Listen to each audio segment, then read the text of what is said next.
Next up in your video scorecard generated by vidIQ is what is known as a video optimization checklist. And it'll actually give you a checklist that you want to make sure you check off each box of this checklist. And if you do so, your video will be well optimized. So on this checklist, I'm going to show you what actually matters and what doesn't really even matter that much. So if we open up this checklist right here that vidIQ gives you, as you can see on the right-hand side, I zoomed in a little bit for you so you can see this section a little bit better. And as you can see, here is your video optimization checklist. Now with this checklist, you're going to want to make sure, first of all, you have a title for your video, you have tags for your video, and you have a description for your video. Those are the things you want to make sure you're having on your video. And as you can see, this video checks off all three of those. You're also going to want to make sure you're having cards on your video. This particular video doesn't have cards, so we have an X right there. But that tells me I should add a few cards on this video when I get the chance, so I can get that checked off. Next up, we have end screens. End screens are very important. I generally recommend just doing one end screen linking to one relevant video. I don't recommend putting like 50 end screens at the end. It gives people too many options. Give them one verbal call to action at the end of the video and one end screen to another related video, and you'll get a lot more views and engagement that way. Next up, we have a check mark for having a high resolution thumbnail. Basically just means having a 1280 by 720 thumbnail. Super easy. You can use completely free programs like Canva or Snappa or Paint.net if you're on Windows for making thumbnails for your channel. Make sure they're 1280 by 720 to make sure they're high resolution. And as you can see, we have a check for that one right there. We also have closed captions manual. This doesn't matter that much. It can be important to get certain keywords cemented in your videos, but in all honesty, the YouTube subtitle engine does a pretty good job anyways of getting automatic captions on your videos, but it can be a good idea to have closed captions if you want. Sometimes I use a service called rev.com to do closed captions, but doesn't really matter that much. This video is doing great without closed captions. Also, reply to a recent comment. It's a good idea to reply to comments every now and then on your channel. So this tells me I should go down to the comments right here and I should reply to a comment to get that checked off.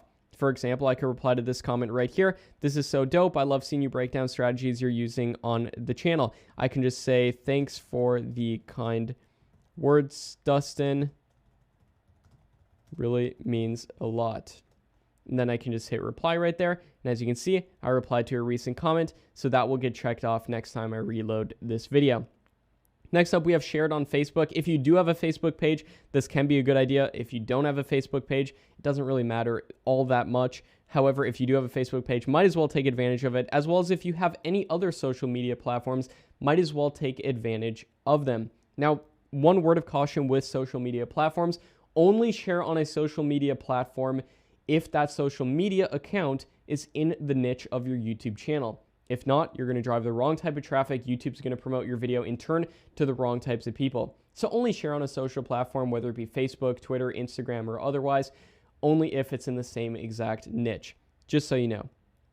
Next up, we have monetization enabled. Now, if you don't have 1,000 subscribers or 4,000 hours of watch time yet, don't worry about this right here. You're just going to want to make sure that when you do get monetized, make sure monetization is enabled on all your videos. And make sure you hit that check mark right there. It is pretty important once you do get monetized to do that. Next up, we have added to a playlist. That's a good idea. Always a good idea if you have different categories of videos on your channel to add those to a playlist on your channel.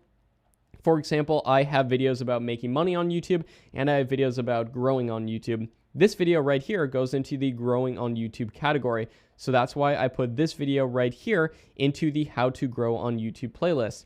And then I also link to that playlist in the description right here using a link shortener. My preferred link shortener, by the way, is Rebrandly, kind of on a side note. But I do recommend adding your YouTube videos to playlists because when you can get people into a playlist environment, they watch longer on average, giving you more watch time as a result. So make sure you hit that checklist item right there. Next up, we have public. Make sure your video is public. Make sure it's not private or unlisted. Now, usually I do upload my videos as private initially, and then I schedule them to be published later on. But once it's actually up, make sure it's public right here. Next up, we have a pinned comment. So make sure you pin a comment, whether it be your own comment. This isn't that important, but it can be a good idea. As you can see, I have a comment saying, how many views would you be happy getting? With 100 replies on this comment. It's a good way to prompt people to engage with the video, get that engagement rate up. just by having a little pinned comment asking a pertinent question. You can also use the pinned comment as an opportunity to promote affiliate links or to promote any other links that you want to promote other YouTube videos would be ideal also, using that pinned comment section. So make sure you have a pinned comment. Next up, make sure you at least hearted one comment. Now, to heart a comment, it's super simple. You just find a comment that is nice, or you can even heart a hater if you want to as well.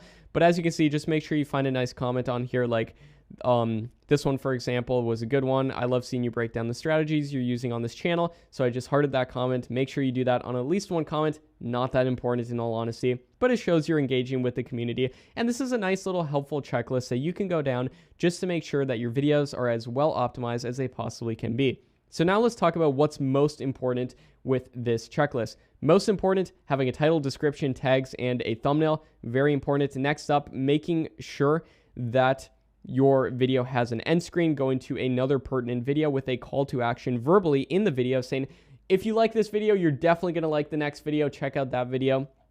Now I can actually show you an example with this video right here. As you can see, I'm literally pointing to the next video. And I do this with my list channels too, in which I don't even show my face. I say, if you like this video, well, actually I hire a voiceover artist and they say, if you like this video, check out this video. You'll get a ton of value from it, or you'll like this video a lot. And as you can see, I'm literally pointing to the video and I put an end screen right there. Just make sure we got that checked off right there. Also, having a thumbnail is very important on your videos as well. Make sure you have a thumbnail no matter what. If you're monetized, make sure that monetization is enabled on that particular video. Make sure all ad types are enabled as well to make sure that you get that check mark. Next up, making sure your video is public, playlist, and the rest doesn't really matter that much. Pinned comment, hearted comment, but it can be nice to have. Just make sure that you try to check off as many of these boxes as possible on this. Cards can be a little bit important as well. Not that important. I usually add cards. I go through audience retention graphs on videos. If I see audience retention is going down at an individual point in a video, I put a card right before that point, right before most people click off. So then a card pops up, it prompts people to click to the video. You can actually salvage a lot of views that way. So that's a nice little tip and trick that you can use to increase the session time of people who watch your YouTube videos. Also, every now and then, reply to YouTube comments. It doesn't take that long. It literally is like 5 minutes a day if you want to. It's not necessary. I know a lot of huge YouTubers who reply to no comments whatsoever. But if you're running especially a value-based channel, then it can be a good idea to go in here and reply to comments. It'll build trust between you and your viewers. And especially if you're promoting affiliate links or selling your own products, it builds trust and you can make a lot more money as a result. So that's one reason it can be beneficial to reply to comments. Also, aside from the fact that you can get that checked off right over there. So using this video optimization checklist is a good way of making sure that your videos are as optimized as they possibly can be. I hope you got a ton of value from this, and I'll see you in the next lesson.